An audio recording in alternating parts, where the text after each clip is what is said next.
for our people who are here to join, I would love in the chat to let us know if you are considering a gap year or if you have committed to a gap year. That helps us to answer your questions a little bit more concretely. So if you could pop that into the chat, that's really helpful for us. So we will try and keep this as interactive and as lively as possible. So the more you interact with us, the more we can interact with you, and we will keep the energy rolling here. So really excited to have these incredible panelists here with us today. And for those who are joining us, maybe we'll do just a quick round of introductions. So I will start and then I will pass it around the loop. So my name is Michelle Dittmer. I run the Canadian Gap Year Association and am a gap year expert by profession, one of the only ones in the world. So I'm hopefully going to be able to give you guys lots and lots of resources and help these guys provide some really cool opportunities for you. So I'm going to send it over to Max. You're going to do a quick intro and then you get to pick who gets introed next. Sure. Thanks, Michelle. My name is Max Muehlen. I'm the Atlantic Canada coordinator for the Canadian Conservation Corps program run by the Canadian Wildlife Federation. I believe we have a booth here that you can learn a little bit more about that, but it's sort of an environmentally focused program. You get to spend some time working with conservation organizations and some time in the outdoors. So that's where I'm coming from. And I'm also an alumni of the program myself from a couple of years ago. So certainly happy to be talking to it about again. I think I'll pass it on to Robert then. Thanks.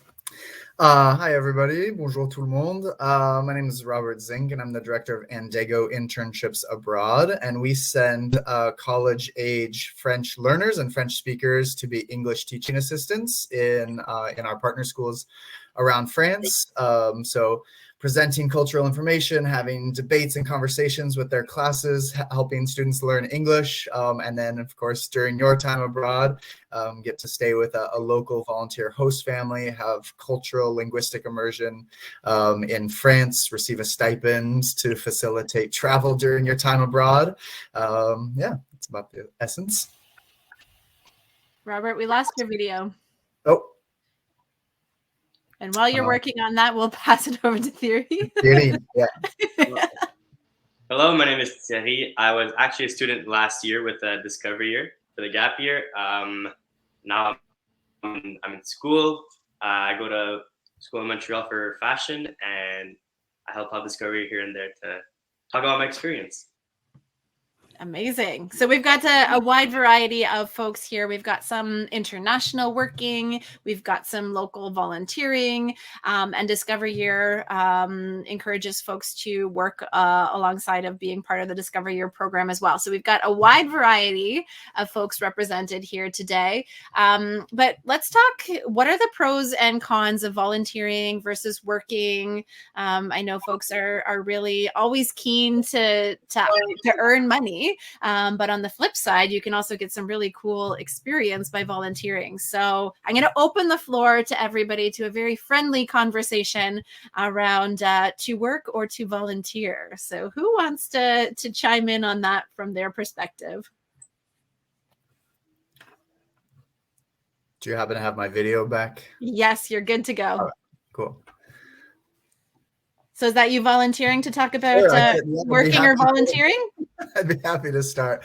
Yeah, I would think, I think that the essential of that question really kind of comes to what are the decisions, what are the reasons that we even consider working versus volunteering? And so, right, working, being able to gain experience, being able to be part of a planning process, and then, of course, having that financial incentive that work does afford to be able to live and sustain our other activities. And then volunteering, of course, the essence of volunteering being to make our world a better place and give back to people and to our planet.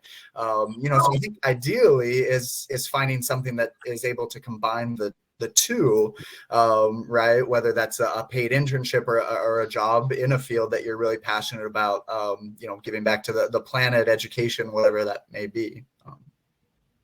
Cool. Max, do you have a comment on that?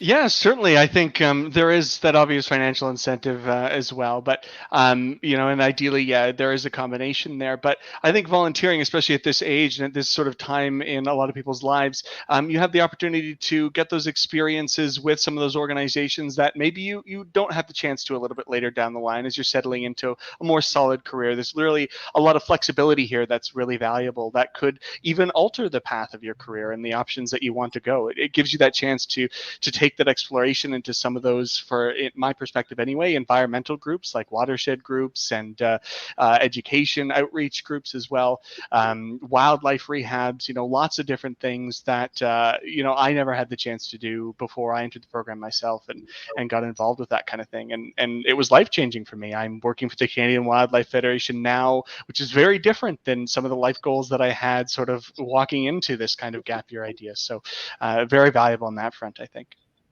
Yeah, I think you can explore a lot of different areas that may not be like career driven or financially driven, that you just have a curiosity about by stepping into the volunteer space. So yeah, very, very valid, and clearly it shaped your whole life trajectory. So I think that's pretty obvious there too.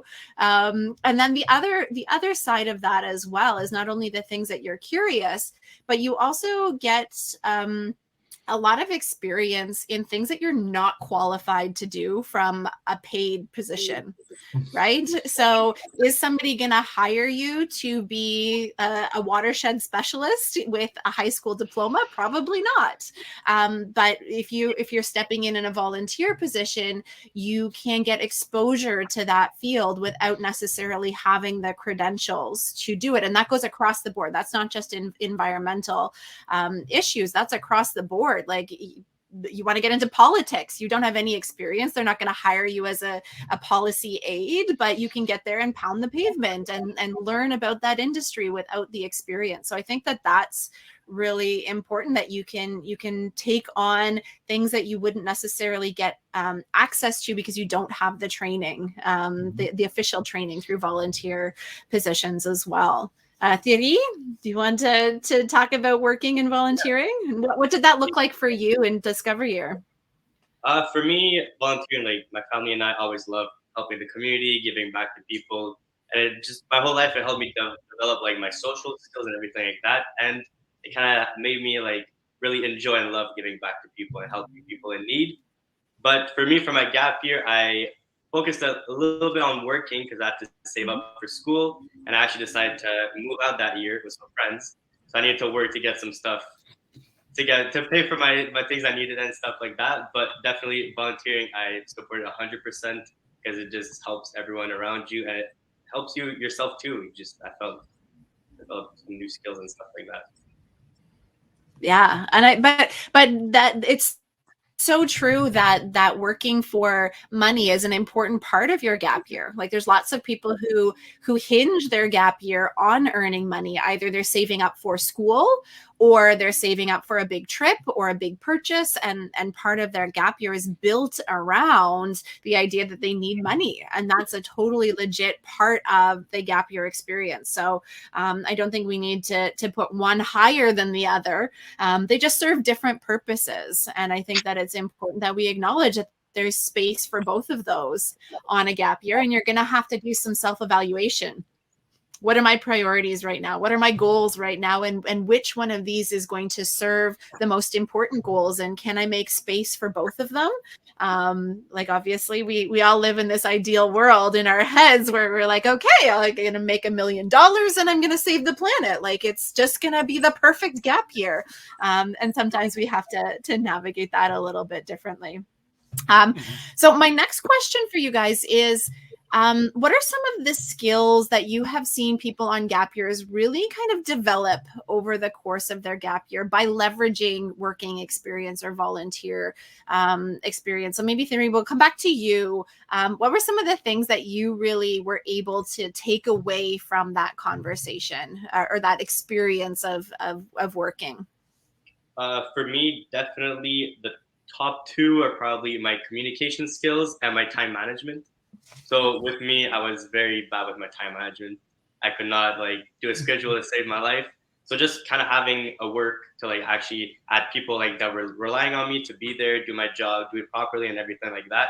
It really helped me kind of realize how important my time management is. So I worked a lot on it that year. And then with my communication skills, I was never really like a shy person. But I always had issues with like keeping up a conversation, just kind of having a meaningful conversation and answering and asking questions that are meaningful. So just with my work, it just helped a lot. Because sorry, let me just say, I had 3 jobs during my gap year. So all of them taught me a different thing. But all around, a lot with my communication and my time management. Yeah, I love that. And I think too, for a lot of people, when they're looking at a gap year, they have like this blank piece of paper in front of them. And it's really overwhelming. Like, how am I going to fill 24 hours a day for 365 days? Like, that's a lot of time to fill. And when we don't fill it with anything, we end up sitting on the couch and watching Netflix for 16 hours and then being like, where did the day go? And so having the volunteer, having the work, having those concrete commitments allows you to plan your schedule and plan out your week and plan out your month and plan out your year, which I think we as humans, we need a little bit, or we end up just scrolling through TikTok for 6 hours and losing a whole bunch of brain cells. So great perspective. What about you, Robert? What are some of the skills that young people take away when they come back from your programs? What do they say about being a language assistant? What are the top things that they're taking away? Yeah, so I mean, I think a huge amount of independence, self-advocacy, as Thierry kind of mentioned as well. Yeah, just that personal growth, being able to be comfortable in an unknown situation, which at first it takes a lot of adaptation on the part, based the language, being in a new culture, being in a host family, right? But by the end, the amount of comfort in their own skin and that confidence that they feel to go into a new social situation, a new professional situation is huge. And then I think the other really big, the enormous thing is that cultural introspection, from not only being in another culture for a year, but from the English assistant standpoint, that part of their role is presenting their culture, and not just their language, but their culture, and which really, as you're preparing, not just having conversations about it, but as you're preparing those conversations, what do you want to present, how, and of course then those cultural comparisons that come up with the rest of the world. A lot of our partner schools are really diverse schools, both religiously, culturally, and so just a tremendous amount of cultural introspection about their world that they come back with. Yeah, and maybe un peu de français aussi. Maybe they've picked up a few words or two in another language, which can be helpful as well. But I think that confidence and that independence comes from a lot of those international experiences where you're learning to rely on yourself in new ways, and realizing that you're capable. I think that's a really powerful thing, is that you come up against these problems and you solve them. Like, you don't have a choice. You can't ask mom to come figure out this transit system map or like how to do this. Like, you've got to just do it yourself. And I think that that's a really powerful thing to know, that you are capable, that you have the skills within you. You've just never tested them before. So getting out there and pushing those boundaries allows you to really do that in a really meaningful way. Yeah. Okay, we're coming around the horn to you, Max. What are some of the skills that folks take away from being part of the Conservation Corps or any of the programs through wildlife? Yeah, absolutely. I find much of the same in that confidence and that sort of new perspective, right? These are people that are often coming from all kinds of backgrounds and entering into environmental organizations that are doing a lot of really interesting work in a lot of different parts of Canada. In my own experience, I was born and raised in Toronto, and I had never touched a wild animal before, and my placement was out here in Nova Scotia at Hope for Wildlife. I stepped off the plane, and the staff member that was there to pick me up announced that we were were going to be looking through the bushes for a pigeon that someone had called in about earlier that day. So, you know, it was really jumping right into it. And for the next couple of months, it was learning a lot about things that I had no idea I was capable of doing. And there I was. And we've seen that in the case with a number of other placements as well. And perhaps I'm circling back a little bit here, but, you know, it's not always mutually exclusive either, in the sense that, you know, at the end of my placement, I was hired on at Hope for Wildlife for a little while. And so I worked there for a bit, and we've seen that elsewhere too. And so, you know, 3 months can be dedicated to that volunteering, and it can lead to a position, you know, to have that financial support for the remaining part of that year, for example. But they've also sort of brought a little bit of a new perspective as well. They're learning a lot about these issues, and they're able to communicate about them better. They're able to go back to their local communities at the end and have those conversations, and perhaps volunteer with those local organizations, right? They get to leverage that experience to continue contributing, you know, once a week, you know, once or twice a month with a local organization as well. So you get to continue exploring that passion too. I love that. And I think for all three of these answers, like, there is a difference between theory and actually experiencing it. And that's what I'm hearing in all of your things. Like, sure, you can say that you want to be a better communicator or better time manager, or you can say you want to be more independent, or you have an idea of what it would be like to live in another country, or to you know that there's a climate emergency going on right now, but like to actually like live it and breathe it and experience it, that changes everything. That gives you tons of new skills, tons of new perspectives, and tons of stories to tell, which I think a lot of people, they underestimate the power of a story. And in the kind of volunteer space, like the impact that you're going to have as one single individual can be significant, and it can be insignificant depending on what you're working on. But those stories that you're able to tell have a ripple effect on what's happening. So every time that you go out and you talk to your friends about the power of communicating, all of a sudden, all of those like 5 people you were having dinner with are now thinking about that. Or you make a choice to get your friends to volunteer with a shoreline cleanup because it's important to you. Now there's 5 other people that are inspired by that. Or you maybe you want to travel back to that town in France where you were volunteering, and you're going to bring your best friend with you, and now that person has exposure to it. So I think it's just amazing to think about not only what are you doing for yourself, but what are you doing for the people around you, and it kind of like leaches out. Like, you don't know it, but you're influencing and impacting so many other people, which can be really, really powerful. Now, I don't want to dominate this conversation. I know that there are folks listening in. So if you have questions, pop them into the chat. If you want to know more about any of these programs, or you want to know more about what it's like to work or volunteer on your gap year, pop those questions into the chat, because this is for you. This is not for me. I'm not on my gap year. You are. So think about it. Get those questions answered. I think it's really, really important for you to do it. So when you're thinking about preparing for what happens after your gap year, so we talked kind of like high level skills that you've gained, but if you're thinking specifically about going into school, and obviously we've got somebody who's currently a student with us, what was that transition like, and what did you draw on most going into school afterwards? For me, I never thought I would have said that, but I was actually very excited to go back to school. So like the whole gap year just kind of prepared me, gave me maybe developed some skills that I was ready to use and apply when I was in school.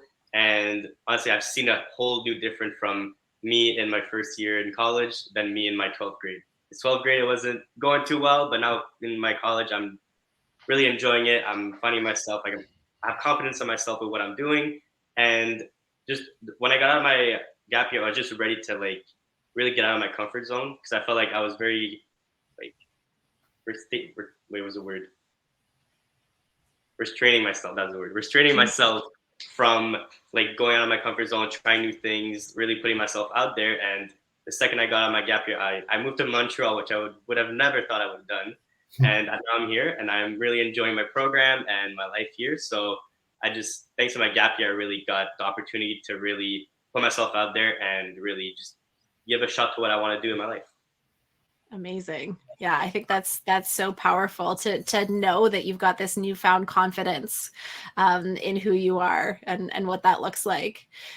So Robert, what does it look like for your folks? What are some of those pieces that translate directly either to like an immediate job or immediate transition into school? What are some of those takeaways? Yeah. And actually, if you don't mind, I was just going to jump back. You mentioned the power of the story. Yeah. And I wanted to echo that. And part of that being that, these experiences become your story, right? And that nobody else can touch that, right? That's yours forever. Those memories, those connections. And especially if you have the opportunity, whether it's in education or in helping people. So not only is that your story, but then you've also given those that you had in class, for example, then you're always in their minds. You're that English, you're that Canadian language assistant that they had that one year, right? Like, oh, do you remember that? And then you're inspiring other people to move into new areas as well, which I think is also really powerful. I think as far as next steps into university and jobs. I think the most obvious and can't go without mentioning is the language, the ability to communicate with people across the world. And I recall being in university and going to a panel kind of similar to this with business professionals. And one of the things that really stuck with me was that they talked often about, several of them talked about how they could, no matter what degree or what specialty someone had coming out of school, they could teach them the ins and outs of their business. They could show them how to prepare this report or they wanted these presentations. But what they couldn't do is they couldn't turn to them and say, hey, I need you to go learn a language in 3 months. And so that's something, right? So that's that immeasurable skill, not only on a professional, but also on that personal level too. And then I think the other thing, just really quickly, is clarity. Clarity coming into university, really knowing what matters to you as a student, what are those opportunities that you want to pursue. I think is something unique to someone that's then taken a gap year and has had some world experience. Awesome. I love it. And Max, what are some of the things that folks typically do after they've been involved in your programs? What are the things that they're inspired to move towards, whether that's formal schooling or working or more adventures? What does that look like? Yeah, I think a lot of people at the very beginning of the program, we have a 2-week expedition. So just on a personal level, I think a lot of people do end up spending more time in the outdoors as a result. They have that new appreciation for it, and which has been especially prevalent here in the pandemic. And as we spend so much time indoors, we still have the opportunity to do some safe stuff outdoors. So we've seen that. In a professional level, we've seen people, getting the chance to spend 3 months at an organization and working with them and their staff is a really great opportunity to make an impression. It can certainly open doors that you might have had to do a lot of schooling to get to otherwise. And they've worked with these organizations as a result of the experience that they've gained through volunteering with them, and are still working with these organizations for some of these people today, either continuing or just for their gap year. It's still really valuable experience, and it is tweaked, as I said, for me, tweaked sort of my life path as a result. It sort of inspired me to do something a little bit more environmentally related. I was fortunate to have the opportunity to join the CWF after that as well. So we've seen people, really be inspired by that. And even when they don't necessarily go into an environmental sector, there's that passion, there's that sense of being refreshed for a little while. They've had a chance to breathe, to explore, to spend some time in the outdoors, contributing to their communities and to really important issues, and it gets to leave them in a place where they go back to school feeling much better about themselves and feeling a little bit more inspired to carry on. I love it. I love all these things. This is why I'm so passionate about gap years, is for everything that we've talked about today. So it's just so amazing to hear. And I want to give a shout out to AG in the comments here, who talked about some of his goals that he set for himself and his ability to achieve them. And so, like, mad props, way to go. Everybody like his comment, because that's so super cool. So fantastic to hear that. And I want to also invite our panelists to pop your links in the chat as well. Each organization also does have a booth here at the Expo, so head over to the Expo. You can check them out there, but we'll put the links directly in here in case anything that these wonderful human beings has said that is really resonating with you or made you curious. That's what this is about, is giving you exposure to different options that are out there and different conversations around what is possible for you. So we've got 3 minutes left. So if there are other questions that are bubbling up over in the chat, feel free to pop your questions in there. But I'm going to give you guys a chance on our panel here to say any tips or tricks or pieces of advice that you would give to somebody considering a gap year, or considering looking at maybe one of your programs. So we'll go the opposite way. We'll start with Max this time. Any gold nuggets to share? Sure, yeah. I think a gap year is a really valuable opportunity. It provides the chance to refresh yourself, to explore some things. We talked about that flexibility earlier, and you've got that chance to do that now, which it won't always necessarily be the case. So being able to take advantage of that is fantastic. And there are a lot of programs out there that mean you don't have to do that on your own either. The Canadian Conservation Corps is an example, as well as Robert's program. There's a number available through the Canada Service Corps exploring a wide variety of different sort of interests and experiences in different parts of the country, contributing to different causes. And so you don't have to go at it alone, for sure. That can be an intimidating thing. You certainly can. But there's also programs that you can take advantage of just by applying and finding some really unique opportunities out there. So I encourage you to explore what opportunities are there that abound for you, and take advantage of some time that you have to use them. I'm also going to tag on here that we're extremely fortunate in Canada that we do have lots of programs that are subsidized by the government. So while some programs do have price tags associated with them, or large price tags associated with them, for those of you that are on a tighter budget, there are lots of programs that are funded through the Canadian Service Corps, through all sorts of grants from the government. So just be aware that while some things may sound too good to be true or too out of reach financially, come to the budgeting workshop. Just a little plug there, but just a shout out to know that those exist as well. All right, Robert, your last parting words of wisdom. Sure. Yeah. I think the biggest thing that I would say is that, I often hear from adults, I wish I would have taken the time when I was young. I wish I would have spent a year. And I've yet to meet someone say, I took a gap year, I took a year abroad, and I wish I would have just stayed home. So I think that's, you have to look to the experiences of others. And that would be, as you're looking at a program, I would really strongly encourage you to get in touch with somebody that's participated in that program. Talk to them about their experience, ask questions, that kind of thing. I think can give you a lot of insight. And then, the last thing I think is that a gap year really gives you this unique opportunity. I think once you have a degree in something, you feel a sense of obligation to use that degree, use that field. And a gap year doesn't necessarily have to be that, right? We're in the education space, and most of our interns don't go into education, which I don't think means that we're ruining them towards education. But I think it gives you an opportunity to experience something outside of even a discipline that you might not pursue in the future, or you might. Amazing. Thank you. And Thierry, it's up to you to close us out. You're going to have the biggest, juiciest piece of wisdom for us. Sure. For me, no pressure. Thank you. For me, I'd say it's honestly there's not a big rush. Like, you don't have to decide what you're coming like right outside of high school. You don't have to pick exactly what you want to do with your life. For me, I was definitely I was overwhelmed with everything because like all my friends were planning it the whole life basically. They were all accepted in their programs, and it was me with like not knowing what I wanted to do.